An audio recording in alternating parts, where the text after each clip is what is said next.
Welcome to our channel target for judiciary. आज हम BNS का सेक्शन 22 स्टार्ट करते हैं, विकृचित व्यक्ति का कार्य, जिसको कि आईपीसी में सेक्शन 84 में डिफाइन किया गया है।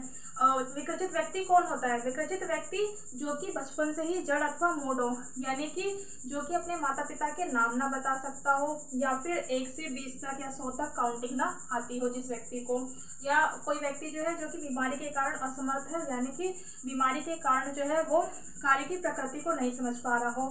थर्ड कहता है कि पागल है, मानसिक विकार से ग्रसित व्यक्ति। फोर्थ पॉइंट कहता है मदोन्मत्त व्यक्ति। मदोन्मत्त व्यक्ति वह व्यक्ति होता है जो कि किसी जो है कि अफीम या ड्रग्स वगैरह का एडिक्शन लेता हो। तो ऐसे व्यक्ति को इन सभी जो प्रकृति के जो बताए गए हैं ये सब व्यक्ति जो है विकृचित व्यक्ति के कार्य में आएंगे, विकृचित माने जाएंगे। विकृचित व्यक्ति होता कौन है ये हमने पढ़ लिया। विकृचित व्यक्ति जो सेक्शन 22 में क्या कहता है?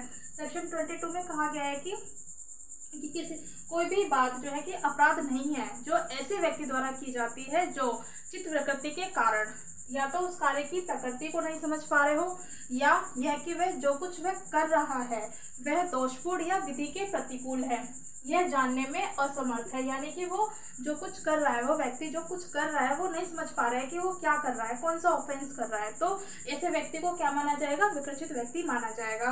विकृचित व्यक्ति माना जाने का क्या है कि वो उस व्यक्ति ने कोई अपराध नहीं किया है ऐसा माना जाएगा, यानी कि उस अपराध के लिए वो व्यक्ति दायी नहीं होगा। फॉर एग्जाम्पल, जैसे कि एक व्यक्ति ने ये जो व्यक्ति है वो पागल है और बिना किसी रीजन के एक्स का मर्डर कर देता है, तो यहाँ व्यक्ति जो है वो विकृचित व्यक्ति है वो, और वह व्यक्ति जो उस हत्या के लिए दायी नहीं होगा। क्यों? क्योंकि उसे नहीं पता है कि उस व्यक्ति ने बी का मर्डर कर दिया है। अब इसमें जो है आवश्यक तत्व की बात करें तो यहाँ पर कहा गया है कि पहला है कार्य की प्रकृति को जानने में असमर्थ है, यानी कि वह व्यक्ति जो कि वह कार्य कर रहा है वह उसके नेचर को नहीं समझ पा रहा है, या कि जो कि वह कार्य कर रहा है वह दोषपूर्ण है या विधि के प्रतिकूल है, यह बात भी वह जानने में असमर्थ है। तो ऐसे व्यक्ति को विकृचित व्यक्ति कहा जाएगा।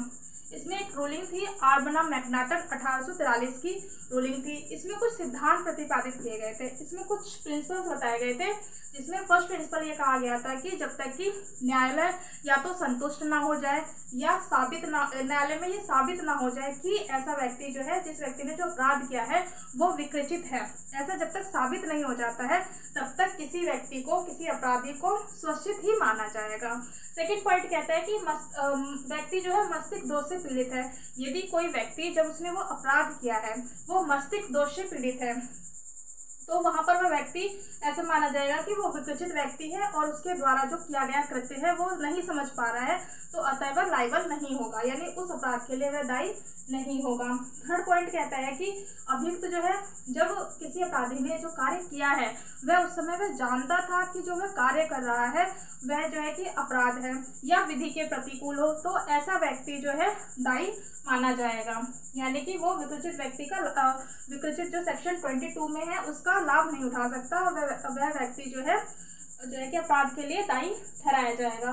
फोर्थ, इसमें जो प्रिंसिपल्स लेट डाउन किए गए थे वो कहा गया था चिकित्सक की सलाह, यानी कि जब किसी अपराधी जब किसी जो है मेडिकल, यानी कि जब किसी चिकित्सक ने अपराधी से पहले किसी भी घटना पर नहीं मुलाकात हुई हो और जब ऐसा डॉक्टर जो है विचारण के समय अभियुक्त से मिलता है तब उसकी राय, यानी कि जो डॉक्टर्स है उसकी राय इस मामले में नहीं ली जाएगी कि ऐसे जो अपराधी है जब उसने अपराध किया है कि क्या वो उस समय जो है वो विकृचित व्यक्ति था या फिर स्वच्छित व्यक्ति था। यानी इन शॉर्ट क्या है कि चिकित्सक की सलाह जो है तब तक नहीं ली जाएगी जब तक कि वह अपराधी से पहले जो है कि ना जानता हो। फिफ्थ पॉइंट कहता है कि मानसिक विभ्रम से ग्रसित व्यक्ति, यानी कि कोई व्यक्ति जो है मेंटली डिस्टर्ब है और मेंटली डिस्टर्ब होने के कारण उसने कोई अपराध कार्य कर दिया है, तो ऐसे व्यक्ति को विकृचित व्यक्ति माना जाएगा और जो है वो सेक्शन 22 का लाभ उठा सकता है, यानी किसी अपराध के लिए वो दायी नहीं होगा। Thank you very much.